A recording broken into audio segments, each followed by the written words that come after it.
This pasture used to be nothing but dry, barren land with tough, unforgiving soil. It had sagebrush and other scrubby plants like rabbit brush growing, but that's about it. The soil was compacted clay that would crack wide open when it dried out. But look at it now. It's a lush, thriving, native grass pasture. One of the best parts about this? I did it all without a tractor or any irrigation, including sprinklers. So in this video, I'm going to take you through how I completely changed this land step by step, using an agricultural regeneration approach that works with nature instead of against it. After the steps I explain, I will show you a time lapse of how the pasture changed over time. Before we dive in, let me set the scene for you. So this all happened in southwest Colorado, right in the heart of the San Juan Mountains. At about 7,300 feet above sea level, growing anything here comes with lots of challenges. We get roughly 20 inches of rain and 67 inches of snow a year. It's high desert territory, so it's a mix of low humidity, big temperature swings, and tough soil conditions. The first thing we had to do was clear out all of the sagebrush and scrubby plants that had completely taken over. So in September of 2020, we brought in a bulldozer to get rid of it all. This was the one and only time we used heavy equipment during this whole process. So clearing out those plants gave us a fresh, clean slate to work with and made sure the native grass seeds had the best shot at growing. The next step was getting rid of all the rocks, some of which you see here. Living in the Rocky Mountains, there were a lot of rocks to deal with. So I tackled it all by hand over several months using just a shovel and a wheelbarrow. And the area I worked on was about 5 acres, so yeah, it took some time to get it all done. For step 3, we brought in our horses, and they really helped the process. Their manure and leftover hay acted as a natural fertilizer, adding nutrients and building up organic matter in our heavy clay soil. Fun fact, each horse can produce 35 to 50 pounds of manure per day. It adds up. Step 4, get more manure. Our 2 horses weren't enough to cover our whole 5 acres, so we brought in more. Luckily, we live in horse country and our neighbors were more than happy to give us theirs, which we spread around the property using a 4-wheeler and harrow. And you can see some of the piles of manure back behind the horses. Before we spread the grass seed, we fenced off the area to keep the horses out. We set up a fence around the perimeter of the property so the horses only had access to a track that loops around the edge. It's a system called Paddock Paradise, and it gives the horses plenty of room to run around and play while also letting the grass grow undisturbed.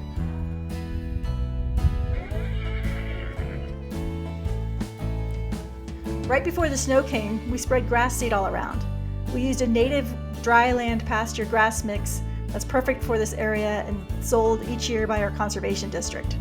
Putting the seed down before the snow kept the birds from snacking on it, and it also made sure it got watered naturally when the snow melted in the spring.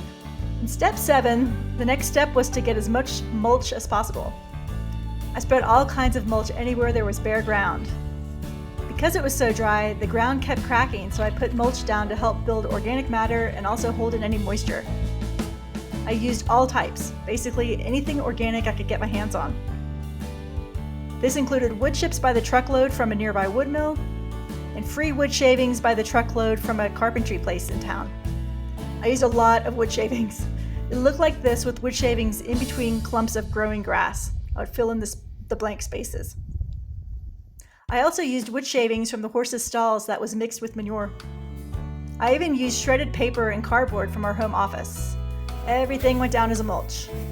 And here you can see the paper that's been down a while and it's decomposing. So it's helping to build up that soil. I even cut up our Christmas tree and spread it around. And then I started using an environmentally friendly cat litter in the house. So I found this pelleted bedding for horses that could double as cat litter. It's made out of corn cobs, so it also helps build the soil as it decomposes. So I ended up with an array of organic material acting as a mulch and covering our heavy clay soil.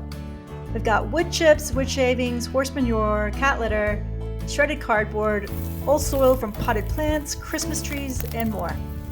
I used everything I could find to cover any bare patches that were being baked by the sun. During winter, we get a lot of snow at this elevation. So in step 8, we let the horses back in the entire pasture area for the winter. The horse manure helped get more organic matter in the soil. And the grass that was growing was covered up by the snow so the horses couldn't pull it out by the roots. That's all 8 steps we used over 4 years to regenerate the heavy clay soil so that it will grow native grass again.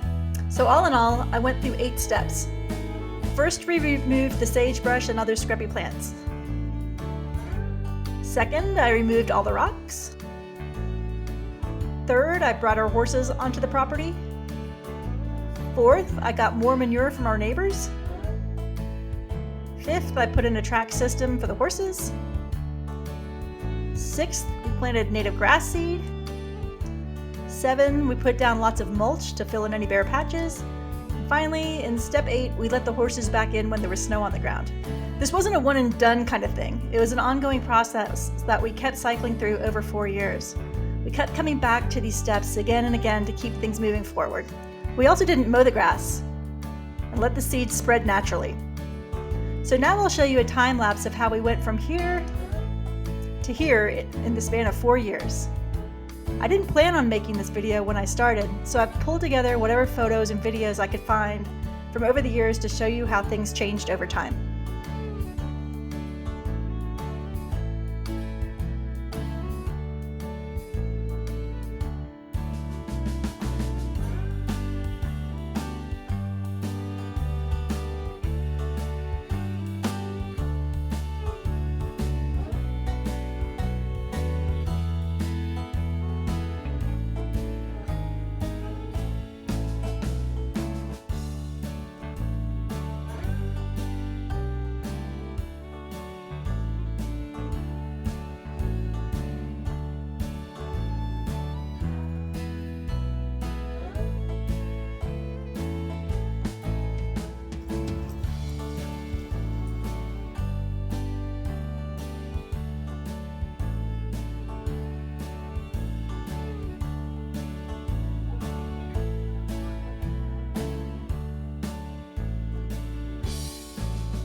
That's it.